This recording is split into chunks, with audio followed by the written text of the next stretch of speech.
सर्दी के मौसम में धूप हो सुहानी। चलिए सुनाते हैं हम आपको आज फिर एक नई कहानी। हेलो फ्रेंड्स, तो आज फिर आपको सुनाते हैं एक और नई कहानी। सुनिए पूरी इस कहानी को। इस कहानी का नाम बहुत ही डरावना है, मुर्दों का गांव। शायद आपने ये कहानी सुनी हो, नहीं सुनी है तो अब सुनिए। यह कहानी धर्मवीर भारती ने लिखी है। कौन कौन धर्मवीर भारती की कहानियाँ सुनना पसंद करता है, ये कमेंट में ज़रूर लिखिएगा। तो चलिए शुरू करते हैं। आखिर क्यों पड़ा इस गांव का नाम मुर्दों का गांव। उस गांव के बारे में अजीब अजीब अफवाहें फैली थी। लोग कहते थे कि वहाँ दिन में भी मौत का एक काला साया रोशनी पर पड़ा रहता है। शाम होते ही कब्रें जमाइयाँ लेने लगती हैं और भूखे कंकाल अंधेरे का लवादा उड़कर सड़कों, पगडंडियों और खेतों की मेड़ों पर खाने की तलाश में घूमा करते हैं। उनके ढीले पंजरों की खड़खड़ाहट सुनकर लाशों के चारों ओर चिल्लाने वाले घिनौने सियार सहम कर चुप हो जाते हैं और गोश्तखोर गिद्धों के बच्चे डैनों में सिर ढांपकर सूखे ठूठों की कोठरी में छुप जाते हैं। इसी वजह से जब अखिल ने कहा कि चलो उस गांव के आंकड़े भी तैयार कर ले, तो मैं एक बार कांप गया।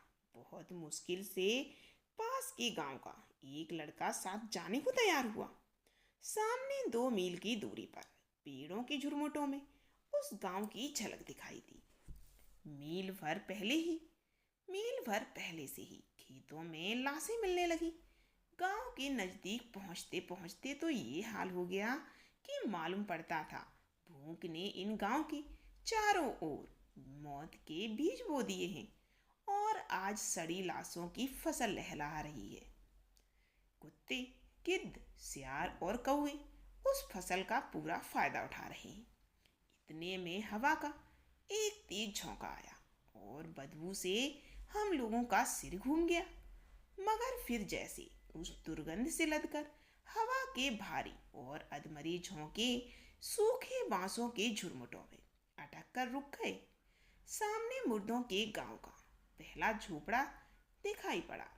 3 ओर की दीवारें गिर गई थी और एक ओर की दीवार के सहारे आधा छप्पर लटक रहा था। दीवार की आड़ में एक कंकाल पड़ा था। साथ वाला लड़का रुका। यह एक निताई धीवर है। कहाँ? अखिल ने पूछा।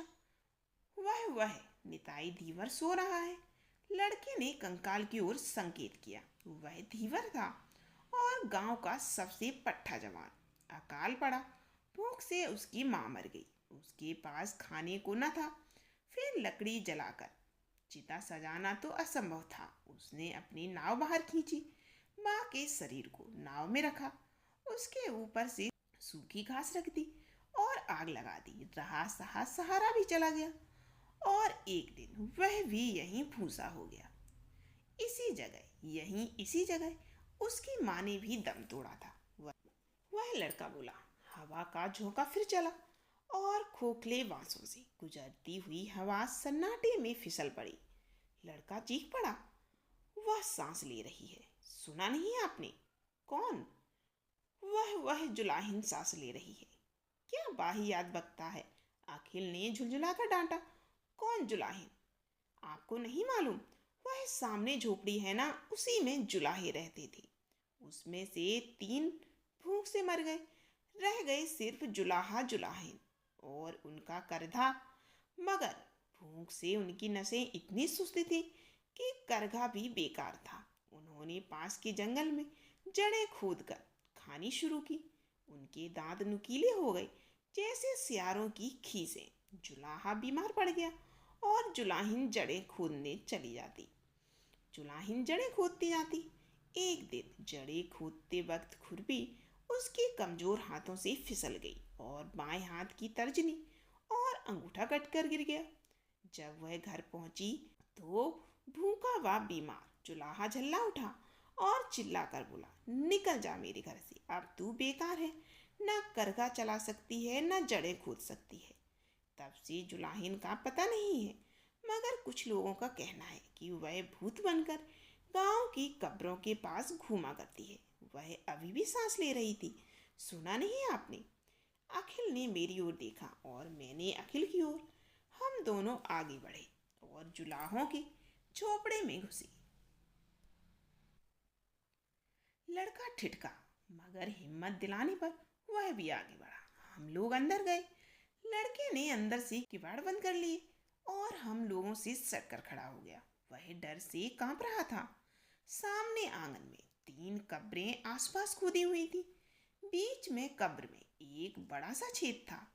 उसमें से एक बिज्जू निकला और हम लोगों को डरावनी निगाहों से पल भर देखकर सिर झटका और फिर कब्र में घुस गया। आंगन में किसी मुर्दे के सड़ने की तेज बदबू फैल रही थी। अखिल ने अपना कैमरा संभाला और फोटो लेने की तैयारी की। इतने में पीछे के किवाड़ खड़क उठे। मेरे रोंगटे खड़े हो गए। अखिल बोला, कोई सियार होगा। किवाड़ को किसी ने जैसे बार बार धक्का देना शुरू कर दिया। मैंने सोचा शायद जिंदा आदमी की गंध पाकर गांव भर के मुर्दे हम पर हमला करने आए हैं। मेरे खून का कतरा कतरा डर से जम गया। लड़का बुरी तरह से चीख पड़ा। अखिल धीमे धीमे गया, धीमे से किवाड़ खोल दिए। उसके बाद बुरी तरह से चीख कर भागा और मेरे पास आकर खड़ा हो गया। मैं बदहवास हो रहा था और आपको यकीन न होगा मैंने दरवाजे पर क्या देखा। मैंने जिसे देखा वह आदमी नहीं कहा जा सकता था। वह जानवर भी नहीं था और भूत भी नहीं। एक औरत नुमा शक्ल जिसकी खाल जगह जगह पर लटक आई थी। सिर के बाल झड़ गए थे, निचला होंठ झूल गया था और दांत कुत्तों की तरह नुकीले थे। मालूम होता है जैसे आदमी के ढांचे पर छिपकली का चमड़ा मढ़ दिया गया हो। उसके दाएं हाथ में एक खुरपी थी और बाएं हाथ में 2 अधकटी और 3 साबुत उंगलियों में कुछ जड़ें। वह पल भर दरवाजे के पास खड़ी रही और धीरे धीरे आगे बढ़ी। मैं चीखना चाहता था मगर गला जवाब दे चुका था। वह हमारी बिल्कुल पास आकर खड़ी हो गई, जड़ें जमीन पर रख दी और अपनी 3 उंगलियों वाले हाथ को मुंह के पास ले जाकर कुछ खाने का इशारा किया। हम लोगों की जान में जान आई। वह भूखी है। वह आदमी ही होगी क्योंकि भूख आदमियत की पहचान है।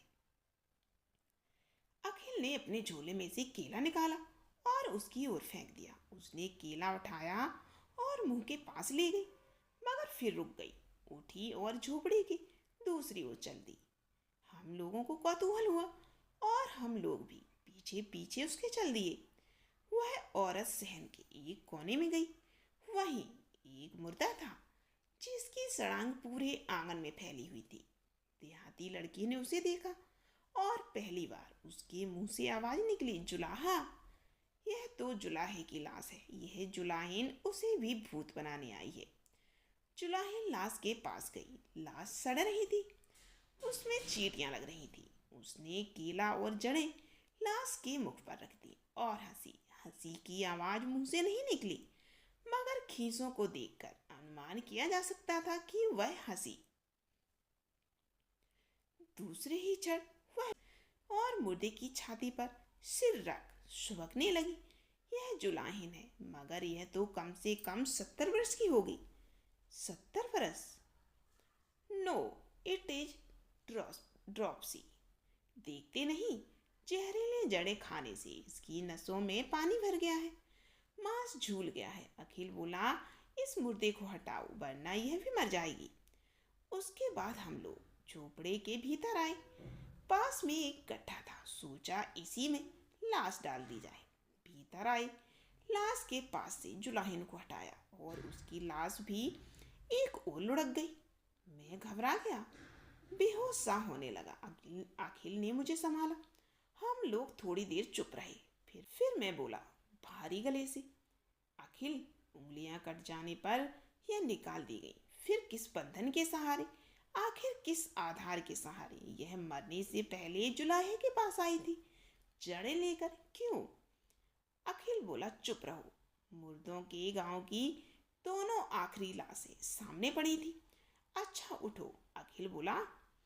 हम लोगों ने लाशें उठाई और गड्ढे में डाल दी। एक ओर जुलाहा, दूसरी ओर जुलाहिन बांस के सूखे पत्तों से उन्हें दोनों को ढांक दिया। मैंने अपनी उंगली से धूल में गड्ढे के पास लिखा, ताजमहल 1943, और हम चल पड़े। मेरे जीवन का पहला ऐसा गांव था जिसमें चारों तरफ सिर्फ लाशें दिख रही थी, वो भी सिर्फ अकाल के कारण। आपको ये वीडियो कैसी लगी? तो यहाँ पर समाप्त होती है आज की कहानी।